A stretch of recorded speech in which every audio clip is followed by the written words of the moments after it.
خلاصة القول يا عزيزي روديا، كانت تلك الرسالة مؤثرة ونبيلة، حتى أنني لم أتمالك نفسي عن الانتحاب عندما قرأتها، ولا أستطيع اليوم أن أعيد تلاوتها دون أن تملأ الدموع عيني.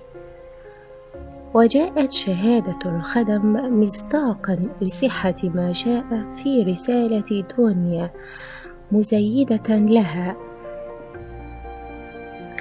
أولئك الخدم الذين ظهر أنهم كانوا يعرفون أكثر مما قدر السيد سفيدريكايلوف نفسه، كما يحدث دائما في مثل هذه الحالات.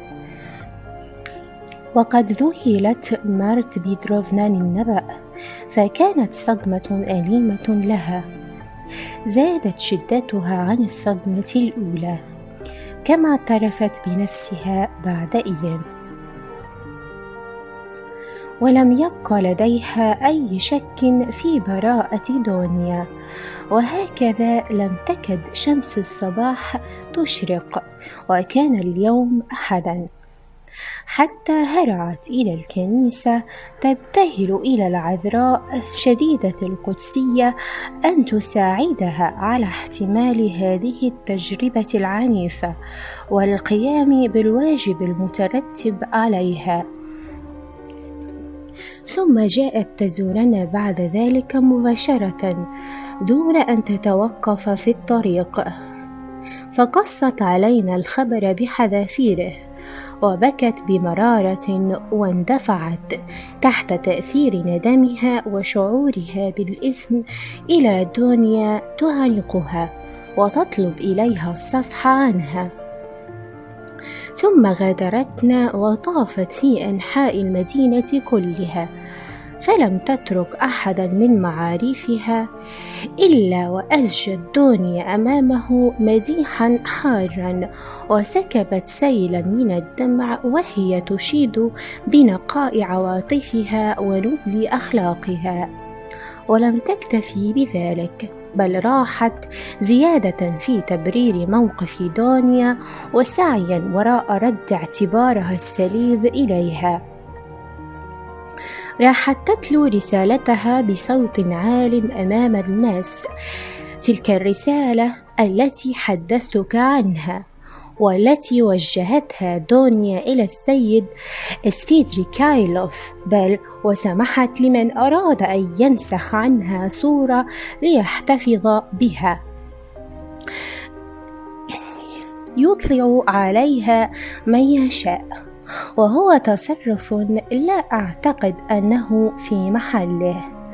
وبهذه الطريقة لبثت مارت عدة أيام متتالية تطوف المدينة ساعية لإصلاح ما أفسدت، فلم تترك أحدا من معارفها إلا وحدثته بالنبأ الجديد، حتى أن بعض هؤلاء راح يبثها في نشر الخبر والتعقيب عليه.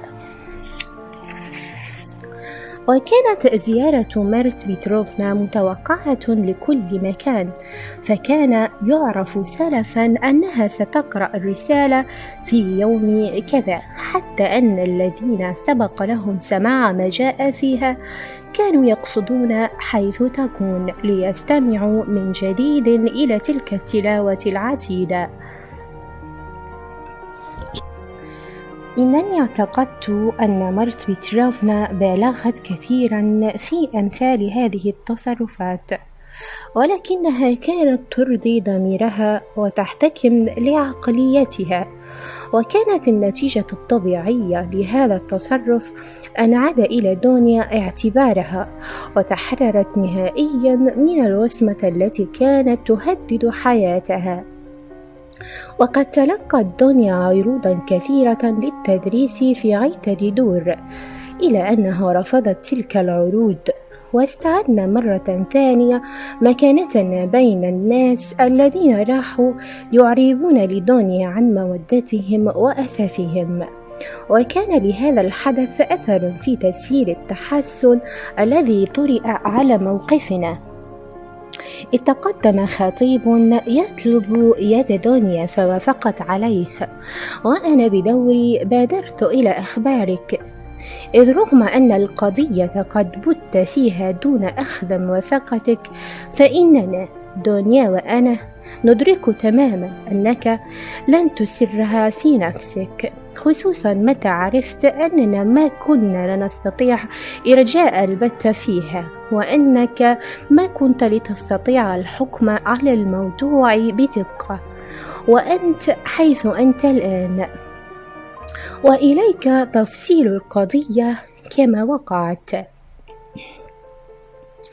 بيير بيتروفيتش لوجين المستشار القضائي يمت بقرابة بعيدة إلى مارت بيتروفنا التي لعبت دورا فائقا في هذه المناسبة، فهو الذي بدأ يعرب لقريبته عن رغبته في التعرف إلينا، وقد استقبلناه بالطبع على أحسن ما يكون الاستقبال، وقدمنا له القهوة. وفي اليوم التالي بالذات بعث إلينا رسالة عرض فيها بأسلوب مهذب رغبته، والتمس جوابا سريعا وحاسما. وبيير هذا رجل أعمال جم المشاغل، تعتبر الثواني ثمينة في حياته، ولسوف ينتقل إلى بطرسبورغ، فلما أطلعنا على رغبته فوجئنا بها، كما لا شك تتصور ذلك، لأنه كان عرضا فجائيا غير منتظر. فأمضينا كلتانا سحابة يومنا نمحص المسألة ونناقشها على كل الوجوه. صحيح أن سن بيير هذا يبلغ 45، إلا أن مظهره مرضٍ جدا وفيه جاذبية للنساء، وهو إلى جانب ذلك ذو مركز ممتاز وحال مرموق رغم ما يبدو على محياه من كسوف وترفع، لكن ذلك قد لا يعدو المظهر، مجرد مفعول النظرة الأولى ليس إلا، ولسوف تلقاه في بطرسبورغ ولن يتأخر ذلك. فآمل أن لا تحكم عليه باندفاع ودون روية كعادتك يا عزيزي إذا لمست في مظهره مما يستوقف الانتباه للوهلة الأولى. أقول لك لمجرد القول، رغم وثوقي من أنه سينتزع إعجابك، ولأنه لكي نحكم على رجل من أي نوع كان ونتوصل إلى معرفة سريرته ينبغي أن نتصرف حياله بحكمة واحتراس بالغين. إذا أردنا أن لا نقع في شطط يصعب تصحيحه بعد إذن وإزالة آثاره. أما فيما يتعلق ببيير بيتروفيتش فلدينا أكثر من دلالة على أنه من خيرة الرجال وأوفرهم احتراما، وقد صرح لنا في زيارته الأولى أنه رجل إيجابي حقا، ولكنه إزاء العديد من النقاط يؤمن بمبادئ الأجيال الحديثة حسب تعبيره الخاص، وأنه عدو التسرع في الحكم على الأشياء. ولقد حدثنا في زيارته تلك بأشياء كثيرة، لأنه كما يبدو معجب بنفسه بعض الشيء، يحب أن ينصت الناس إلى حديثه مما لا يجدر اعتباره عيبا إلا إذا شئنا أن نفرط في الحكم. إنني لم أفهم شيئا كثيرا من كل ما قال، غير أن دنيا شرحت لي أنه على الرغم من أن ثقافته الأساسية لم تكن عالية، إلا أنه ذكي، تبدو عليه الطيبة والنبل. إنك تعرف عقلية أختك يا روديا، إنها شابة ذات تفكير منطقي قويم، مثابرة شريفة النفس رغم قلبها الحساس المتأجج، كما لاحظت عليها ذلك. طبيعي أن لا دنيا ولا بيير ارتبط أحدهما بالآخر بغرام مسبق، لكن دنيا إلى جانب كونها فتاة ذكية شابة نبيلة كملك السماء تعتبر أن من واجبها بناء سعادة زوجها، الذي عليه بدوره أن يفكر بمثل ذلك الأمر الذي لا نجد لدينا أي دافع للشك فيه رغم السرعة التي رافقت البت في هذه القضية. إنه على العموم من الرجال الأذكياء النابهين، فهو يدرك إذن أن سعادته العائلية ستكون أكثر توطيداً كلما كانت الدنيا محفوفة بالسعادة والهناء. أما فيما يتعلق ببعض التباين في الأمزجة وتوافه الميل، والذي يرجع في الغالب إلى تباين في الآراء، وهو الأمر الذي لا يمكن اجتنابه حتى في أكثر الأسر تفاهما وسعادة، فإن دنيا تكفلت في علاجه على طريقتها. إنها تؤكد لي بأن ليس في الأمر ما يتعلق ويشغل البال، وأنها ستتغاضى عن كثير من الأمور شريطة أن تعم العدالة ويسود علاقاتهما التجرد والنزاهة. إن المظاهر كثيرا ما تخدع يا ولدي، فقد بدا لي هذا الرجل لأول وهلة غضوبا بشيء من الوقاحة، غير أنني تأكدت من أن هذا الشعور يرجع إلى صراحته الشديدة، وقد صرح في زيارته الثانية لنا عقب إبلاغه موافقتنا أنه قبل أن يصادف دنيا ويتعرف إليها كان مقررا ألا يتخذ لنفسه زوجة إلا فتاة شريفة دون بائنة تذوقت معنى الحرمان والفاقة. وفسر لنا وجهة نظره هذه قائلا: إن الرجل لا يجب أن يكون مدينا بشيء لزوجته، ومن الخير أن تنظر المرأة إلى زوجها نظرتها إلى محسن كريم. هذا مع العلم أنه عبر عن رأيه ذاك بشكل ألطف مما كتبته لك، غير أنني نسيت عباراته التي تفوه بها، واكتفيت بأن نقلت إليك المعنى، كما أنه لم يقل ذلك القول متعمدا مترويا، بل أن تلك العبارة أفلتت من فمه خلال حمى النقاش والحديث، حتى أنه بعد أن قال ما قال عاد يصلح ما تفوه به ويزيل ما قد يكون عالق في نفوسنا من آثاره. ولبثت أعتبر ذلك القول لونا من الإهانة، وفتحت دنيا بعد ذلك بما خمنت، فأجابتني بشيء من التبرم أن الكلام شيء والأفعال شيء آخر، وهو قول على العموم لا يخرج عن الحقيقة. أمضت دنيا ليلتها الأولى ساهرة، تلك الليلة التي سبقت قرار القبول. كانت تظنني نائمة، لذلك فقد نهضت من فراشها وراحت تذرع غرفتها جيئة وذهابا، ثم جثت على الأرض وراحت تصلي بحرارة وقتا طويلا أمام الأيقونة. وفي الصباح أنهت إلي قرارها بالموافقة على الزواج.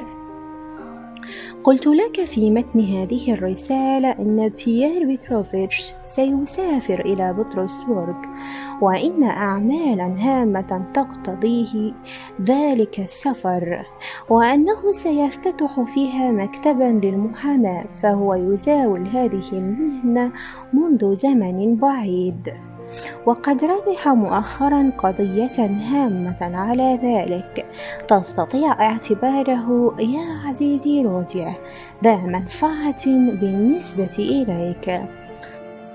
وقد اتفق رأينا دونيا وأنا على أنك تستطيع منذ اليوم أن تبني مستقبلك الذي أصبح مؤمنا نهائيا. ليت ذلك يتحقق بالفعل، إنه سيكون فعلا نجاحا منقطع النظير، أو قل رضوانا من الله لا أكثر ولا أقل، حتى أن دونيا لا تنفك تفكر في ذلك.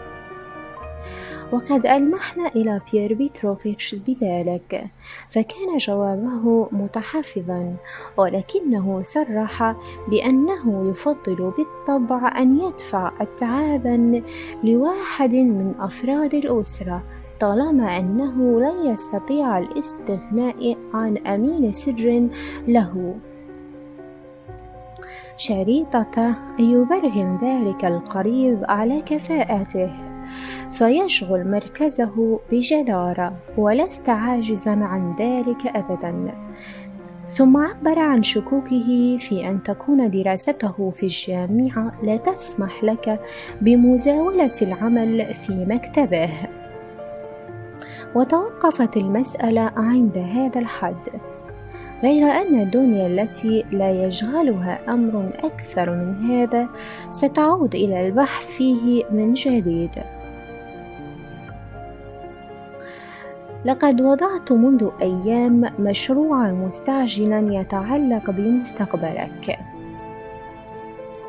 هي تجزم بأنك تستطيع أن تصبح بعد قليل مساعدا لبيير بيتروفيتش، بل شريك له في أعماله القانونية، خصوصا وأنك طالب في كلية الحقوق.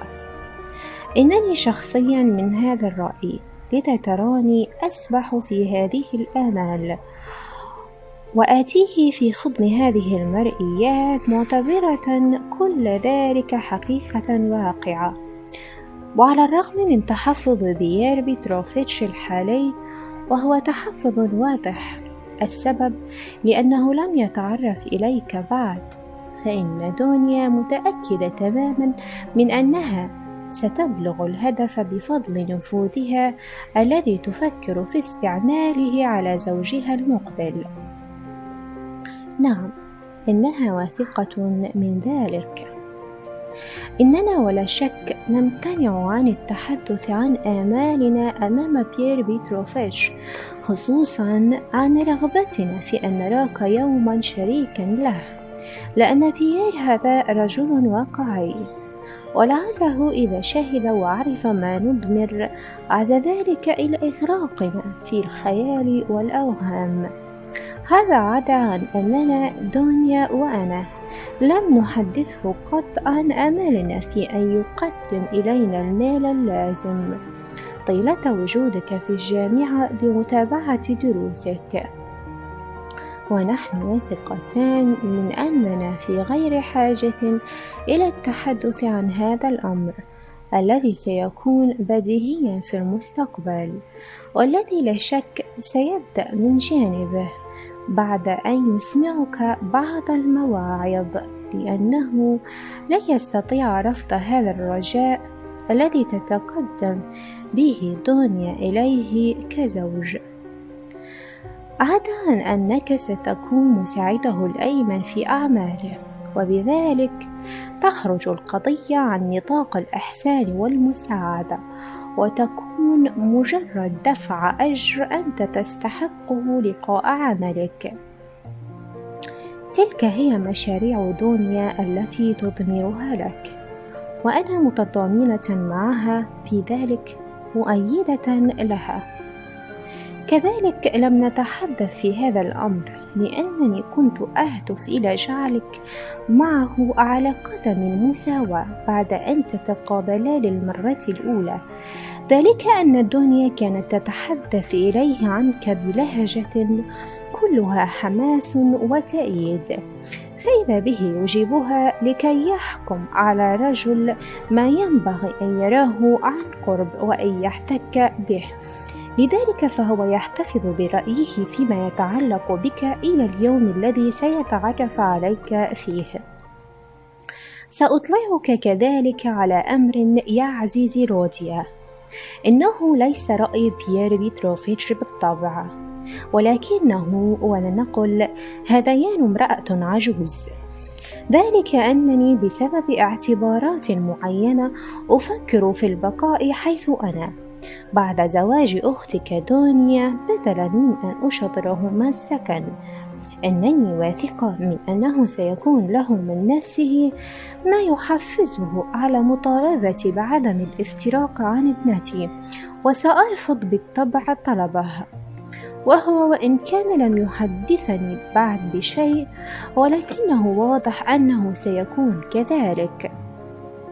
وقد لاحظت أكثر من مرة في هذه الحياة أن الأصهار لا يضمرون خيرا لحمواتهم، لذلك فإنني إلى جانب رغبتي في عدم إزعاجهما في عشهما أفكر جديا بالاحتفاظ بحرية مطلقة واستقلالية تام، ولن أهضم قطعة من الخبز أتبلغ بها، وأنا أم لولدين مثل دنيا ومثلك، ولسوف أكتم بالقرب منكما كليكما. وأخيرا سأصل بك يا روديا إلى النهاية الطيبة التي احتفظت لك بها في هذه الرسالة. ألا فاعلم يا عزيزي روديا أننا سوف نجتمع ثلاثتنا قريبا، ولسوف نتعانق بحرارة بعد فراق دام 3 أعوام، ذلك أنه تقرر مسبقا أن نذهب دنيا وأنا إلى بطرسبرغ. أما متى سيكون ذلك فلست أدري، إنما أرجح أن يكون ذلك خلال 8 أيام، وهو متوقف على الاستعدادات التي سيتخذها بيير بيتروفيتش والزمن الذي ستتطلبه، غير أنه سيخبرنا في حينه لتوافيه إلى بطرسبرغ، لأنه يتعجل زواجه ويهدف إلى الانتهاء منه خلال الشهر أو على أبعد حد في وقت قريب، أي بعد عيد انتقال العذراء. بأية سعادة سوف أضمك إلى صدري. ودونيا إنها تحترق شوقا إلى رؤيتك. لقد قالت ذات مرة مازحة إنها لم تتزوج بيير بيتروفيتش إلا لكي تنتقل إلى بطرسبرغ وتراك. إنها ملك كريم.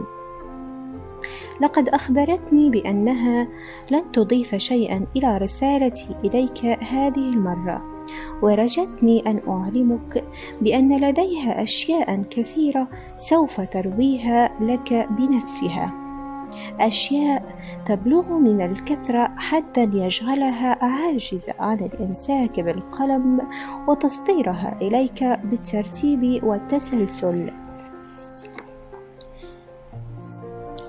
لأنها تعرف أن الأسطر القليلة مهما بلغ عددها لن تستطيع إيضاح ما يعتلج في نفسها، لأن الأسطر توقظ الحنين في النفس لا أكثر.